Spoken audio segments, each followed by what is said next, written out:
Hello world, Morgan Harper Nichols here, and this is day 22 of 366 days of vlogging. And today I'm going to be talking about 3 things that I never ever pay for when I'm starting a new brand or a new business or a new website. So the number one thing is a website. I never pay anyone to design my website when I'm first getting started. So if down the road I need something interesting and something that's just kind of beyond my skill level, I might hire out. But from the get-go, I tried to do it by myself. That started when about 4 years ago, I reached out to someone and I was like, hey, can you build a website for me? And they're like, yeah, that'd be great. It'll be $1,000. And I was like, you know what? You're a really talented person, but I just don't have $1,000 right now to spend on a website. I'm gonna learn how to do it myself. So I started watching some YouTube videos. I'll put the links up below, the ones that I watched, and it just really helped me. It took about 4 or 5 hours to learn how to do it, but I saved myself thousands of dollars, which in the long run, for me, that meant a lot for my business.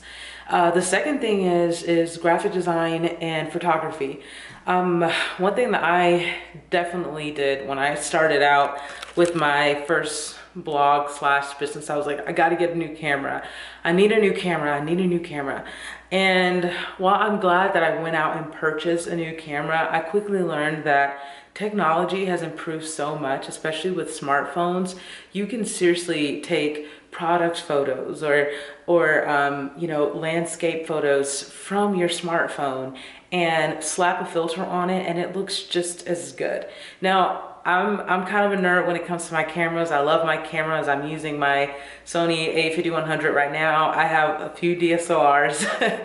I have probably too many cameras. I love cameras, but at the end of the day, there are some times where I still actually use my iPhone to take good quality pictures. One of the key things if you're using a smartphone or a lower end camera is lighting.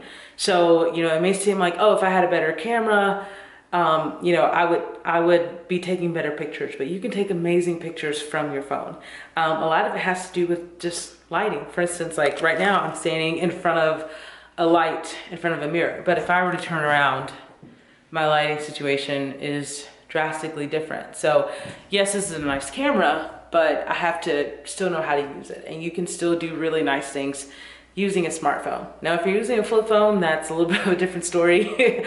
I don't really know how to help you there, but if you have a BlackBerry or any kind of phone that has been created in the past 4 or 5 years, I am sure you can take decent photos to get started. Don't feel pressure to go out and have to buy a new camera or even a new laptop in order to get started. Exhaust the resources that you already have and then build on that.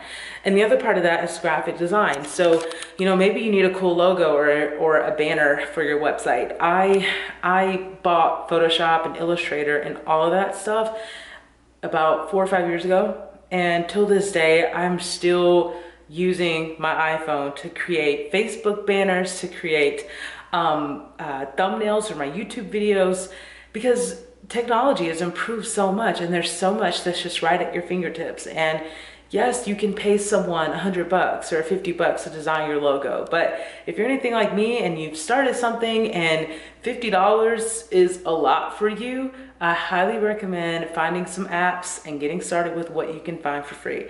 And I'll be sure to put links up below for some of my favorites. So the third thing is, advertising. And I've learned all 3 of these steps are from my own personal mistakes and things that I've just kind of jumped the gun on starting out, and I later learned, like, Morgan, that's not necessary. Take your time. So advertising, for instance, like let's say you got a Facebook page. When you start your Facebook page, Facebook is already encouraging you to buy an ad to tell people about your page. Now that's wonderful, and if you did an ad, I'm sure that you would get some people who would stop by your page and like your page, and maybe they will become your biggest fans. But if there are 2 or 3 people that you already know who would be nice enough to take the time to follow your page, go after those people, to send them a text. And this doesn't mean that you know, every time you have a new business idea, you just like throw everyone you know into a massive group text and say, hey, click this, like all my posts, like all my pages, because, you know, that would just drive people crazy. However, if you just found a handful of people, maybe it's a spouse, a parent, a sibling, a classmate, your best friend, and say, hey, can you follow this page and just kind of tell me what you think as I'm posting things, and just really practice on catering your content to make those people want to read it. And what will happen is you'll have people that stick around, and eventually they'll tell their friend when they're sitting at dinner, oh, you know what, my friend actually just started up a business for this. Maybe you should go follow him, and you know, he can help you with that. And that's how your network can grow organically. You know, there's nothing wrong with advertising. I like to advertise when it's in my budget and it's great, but when I'm starting out, I try to do things organically. I don't send out massive texts or massive emails and say, everyone go follow me, go support me. I just select a few people, or I just see what few people just sort of organically come in, and I build my audience from there. And I roll out the red carpet for those people, and then I grow from there. So yeah, well, that's pretty much it. And I'm super thirsty now, so I'm gonna go get something to drink. But that is the video for today, and thank you so much for watching.